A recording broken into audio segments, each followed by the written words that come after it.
आज movie review में लेकर आया हूं आप लोगों के पास एक और मूवी की कहानी जो पिछले हफ्ते रिलीज हुई थी और वो है फाइटर।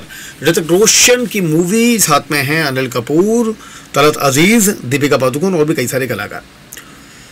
फाइटर को डायरेक्ट किया सिद्धार्थ आनंद ने, जिन्होंने इससे पहले पठान भी डायरेक्ट की थी। फाइटर में एक ऐसी कहानी को दिखाया गया जिसमें आप न केवल भारत के जाबाजों की बहादुरी के बारे में जानेंगे, बल्कि कैसे फाइटर की कहानी देखेंगे जो युद्ध के मैदान में तो लड़ता ही है, साथ ही उसकी लड़ाई खुद से भी होती है। ये फाइटर कोई और नहीं है बल्कि भारत के जाबाज सोल्जर हैं। एक सैनिक होना कोई आसान बात नहीं है। एक सोल्जर की लड़ाई दुश्मनों के साथ साथ खुद से भी होती है। कुछ एक ऐसा ही आप ऋतिक रोशन और दीपिका पादुकोण की फिल्म फाइटर में देखेंगे। डायरेक्टर सिद्धार्थ आनंद ने इसके जरिए देशभक्ति तो दिखाई है, साथ ही उन्होंने बहुत कुछ कहना भी चाहा है। ऐसे में चलिए फिल्म की रिलीज के साथ ही अब मैं बताता हूँ आपको कैसी है फिल्म।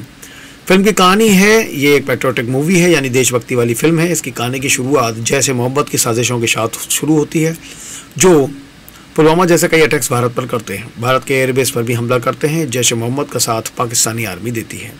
वो PAP-POK यानी कि पाकिस्तान ऑक्युपाइड कश्मीर पर बैठकर भारत के खिलाफ साजिशें रचते हैं। लगातार अटैक्स को देखते हुए भारतीय वायुसेना आतंकियों को मुंह तोड़ जवाब देने का फैसला करते हैं। इसमें जैसे जैसे कहानी आगे बढ़ती है आपको एक्शन सीक्वेंस, इमोशंस और सॉन्ग्स देखने के लिए मिलते हैं। फिल्म की हर कड़ी को ये मजबूत बनाते हैं। हालांकि फिल्म थोड़ी सी एक्स्ट्रा लंबी भी हो गई है मेरे अगर नज़रिए से देखा जाए तो, और उसमें बीच में एक दो गाने और डाले गए थे। इसकी हर कड़ी दमदार है कि आप पलक झपकाए बिना फिल्म को देखने को मजबूर हो जाएंगे। देखेंगे इसमें फाइटर पायलट के हवाई करतब और सारे एक्शन सीन्स हवा में ही फिल्माए गए हैं और कई सारे सीन्स हैं जो बहुत ही अच्छे बन पड़े हैं। फाइटर में ऋतिक रोशन, दीपिका पादुकोण, अनिल कपूर, करण सिंह ग्रोवर, अक्षय ओबराय, इन्होंने अपने किरदारों के साथ न्याय करने की कोशिश की है। सभी फाइटर पायलट के रोल में जचे भी हैं। फिल्म में एक पल के लिए भी महसूस नहीं होता कि वो एक्टर्स हैं। आप उन्हें अनेक कारनामे करते देखकर फाइटर पायलट महसूस करते हैं। फाइटर प्लेन के साथ ऋतिक के एयर स्टंट फिल्माए गए हैं। सिद्धार्थ आनंद ने हर एक्टर्स को स्क्रीन पर बराबर स्पेस दिया और एक्टर्स भी सभी की उम्मीदों पर खरे उतरे हैं। उन्होंने अपने रोल के साथ न्याय करने की कोशिश की है। वहीं दीपिका की बात की जाए तो फर्स्ट हाफ में दीपिका के पास करने के लिए खास कुछ नहीं था। उन्हें ऋतिक का लेडी लव के रूप में ही दिखाया जाता है जो उनसे काफ़ी अट्रैक्ट होती है। लेकिन हाँ, वो इसमें अपने अलग ही उद्देश्य के साथ हैं और एक्ट्रेस मूवी के ज़रिए लोगों के लिए एक बड़ी सीख लेकर आती हैं जिसे आप सेकंड हाफ तक महसूस कर पाएंगे और जब जानेंगे तो आंखों में आंसू भी आएंगे।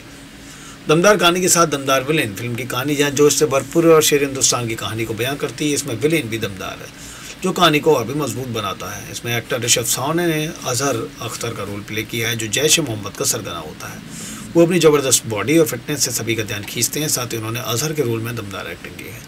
उनका गुस्सा और साजिशें सब कुछ रियल जैसी लगती हैं। इसके अलावा फिल्म में आशुतोष राणा, शरीफ हाशमी और संजीदा शेख भी किरदारों में हैं। फाइटर सिद्धार्थ आनंद के डायरेक्शन के बिना अधूरी है। पुलवामा अटैक जैसी कहानी को लोग पहले ही उरी में देख चुके हैं। ऐसे में फाइटर में फिर से उसे दिखाना बड़ा ही चैलेंजिंग था, लेकिन इस पर सिद्धार्थ खरे उतरे हैं। उन्होंने हर पहलू को बहुत सटीक सलीके से दिखाया है, फिर चाहे वो पुलवामा अटैक हो, बालाकोट एयर स्ट्राइक हो, जहां भारत का इमोशन होना चाहिए वहाँ इमोशन है। वो 2.5 घंटे में भारत पर हुए अटैक और उसके जवाब को दिखाने में सफल हुए हैं। फिल्म फुल ऑन एंटरटेनिंग है। उसकी हर कड़ी आपको कुर्सी की पेटी बांधने रखने में मदद करती है और मजबूत करती है, आपको फिल्म से जोड़ती है। फाइटर के हर गाने फिल्म से आपको कनेक्ट करते हैं। इमोशनली भी आप गाने और बैकग्राउंड म्यूजिक के जरिए फिल्म से जोड़ते हैं। मेरी हीर आसमानी, आज शेर खुल गए, दिल बनाना छोड़ दे और वंदे मातरम जैसे गाने फिल्माए गए हैं। मूवी के गाने जोश से भरपूर हैं जो आपको फिल्म से जोड़ते हैं। मेरी हीर आसमानी और दिल बनाना छोड़ दे के बोल आपको अच्छे लगेंगे और वंदे मातरम आपको अंदर से झकझोर देगा, आपके सीने को, दिल को छुएगा। क्यों देखनी चाहिए फिल्म? फाइटर के जरिए डायरेक्टर सिद्धार्थ आनंद ने बहुत कुछ कहने की कोशिश की है। उन्होंने समाज की सोच पर भी वार किया है। ये कुछ और नहीं बल्कि लड़कियों को लेकर हमारे समाज में जो सोच है उस पर सिद्धार्थ ने जोर दिया है। उन्होंने उन लोगों पर वार किया है जो लोग सोचते हैं कि इंडियन आर्मी में महिला के लिए कोई जगह नहीं है। इसमें उन्होंने गलत साबित किया है। अपने उस बिंदु को बताने में भी सिद्धार्थ पूरी तरह से सफल रहे हैं। इतना ही नहीं, उन्होंने जय हिंद का भी अर्थ भी बताया जो आप फिल्म में देख सकते हैं। उसके साथ फाइटर कौन होते हैं इसे भी आप बखूबी महसूस कर पाएंगे। कुल मिलाकर फिल्म शानदार बनी है और फिल्म ज़्यादा लंबी ना होती तो और बेहतरीन होती। टॉप गन मैवरिक जैसे कुछ सीन्स को अगर अपने तरीके से बना पाते तो और ज़्यादा बेटर था।